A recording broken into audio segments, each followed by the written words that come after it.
immoral, luxurious, and extravagant, she was equated with ease, which has often been described as effeminate within the Western society. By labeling the East as effeminate, the cultures of the Orient or East were shown as inferior and equated with the same stereotypes used to subjugate the power of the female gender. She was plotting to take over the Mediterranean Roman territories. This is perhaps the only part of Octavian's propaganda that was not a full construct. The Queen of the Nile was well educated, her kingdom was thriving under her rule, and she had the support and armies of Mark Antony to back her. We must not underestimate Cleopatra, as she was a true threat to Octavian's reign. So, historical treatment of Cleopatra's death. There is a contrast between the historical treatment of her death and the later artistic treatment. Ancient sources treat her suicide with respect and often seem to change their assessment of her at death. Horace calls her non humilius mulier, or the woman of respect, of the woman of mighty spirit to whom he can no longer refuse his respect. This is partially due to the role of suicide in the ancient tradition that is in stark contrast to the modern perceptions and motivations connected to suicide. Suicide was historically a means of retaining honor. Modern perceptions viewed the act of suicide as a means of despair and an expression of personal alienation. However, in the ancient perception, suicide was a means of escape while retaining social status and honor. In the case of Cleopatra, ancient sources recognize her courage in death and deem her to have finally done something honorable. Another possible cause for the exaltation of Cleopatra after her death might have been the glory she conferred to Octavian as his valiant yet vanquished foe. Her glory was his glory. The exalted opponent was the worthy opponent.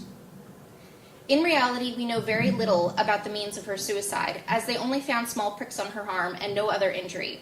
We do, however, hear of the honorable way she was dressed in regalia.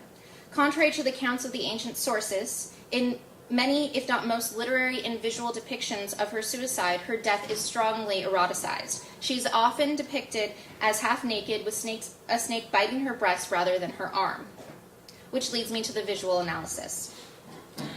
This is Jean-Henri Rixen's 1874 image entitled The Death of Cleopatra. In this image, her form is highly sexualized in the depiction of her full nudity. Her power is being stripped away as the audience is drawn to the details of her eroticized form. Her identity is confined to her sexual and physical appeal, making the overarching statement that female power can only be a sexual and visual power. The image then strips even that power away from her in the depiction of her body as a corpse. Her body is shown limp, her eyes closed, and her lips pale. Her death creates a negative association between her sexualized form and the desire she incites. Through the catalyst of Cleopatra's iconic and notorious identity, this image portrays female sexuality not only as the only power of women, but also as dangerous, destructive, and futile.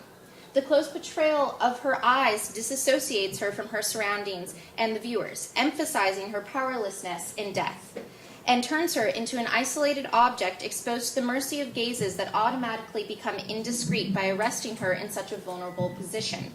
The viewers are invited to take ownership of her body, sexuality, and power, stripping her of her dignity as they step into the role of voyeurist.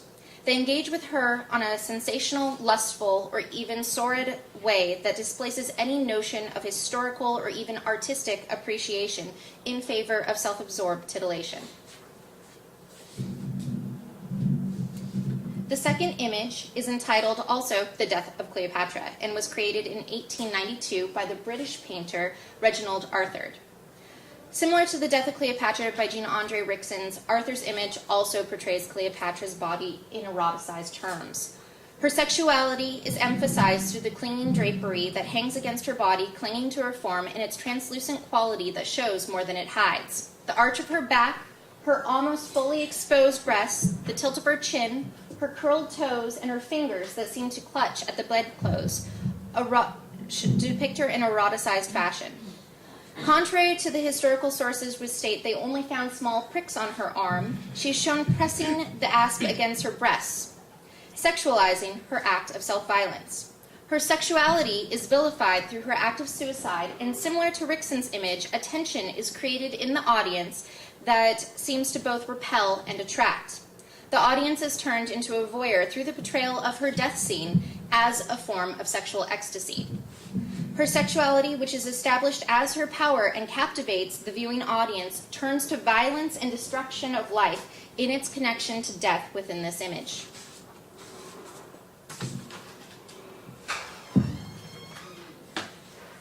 Patriarchal societies project their prejudices concerning female power onto Cleopatra's identity in order to subjugate the female in society.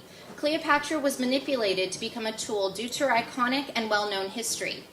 No longer a historical figure, but a symbol, she was fabricated from gender-based stereotypes that create messages about morality and female power that are then projected onto the overall female as a whole. The emphasis on her sexuality, both in ancient propaganda and later visualizations, are used to limit and confine female power to sexual and physical beauty. These were then vilified as socially unacceptable and dangerous, justifying and promoting the marginalization of female power. The visualizations combine sexuality, death, suicidal self-violence, constructing a moral message against female sexual promiscuity, stating that female freedom and sexuality is dangerous.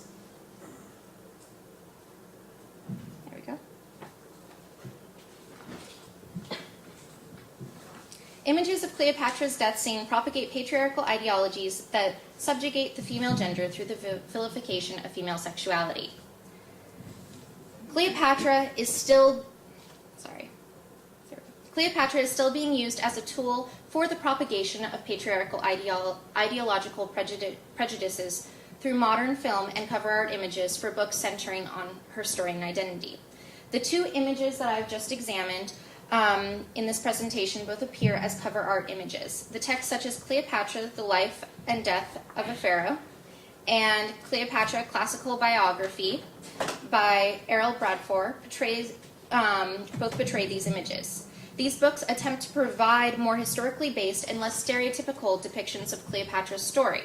However, the use of these images still diffuses problematic stereotypical portrayals of the female gender's power through her iconic image. They are mostly used to attract audiences through the voyeuristic intrigue they incite. Finally, films and television have also done their part to propagate these problematic portrayals of Cleopatra. This is an image from the HBO series Rome. In this series, she is presented as cruel and promiscuous drug addict who manipulates men through her sexuality, more for her own personal pleasure and gain rather than the well-being of her kingdom. While modern women are allowed to claim freedom and powers to agree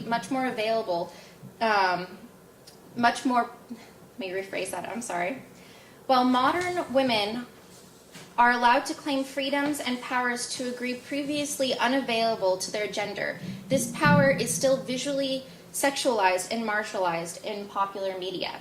Furthermore, the identity of Cleopatra is still manipulated in order to propagate stereotypical prejudices against women and limit female power under patriarchal ideological assumptions of what is morally unacceptable behavior.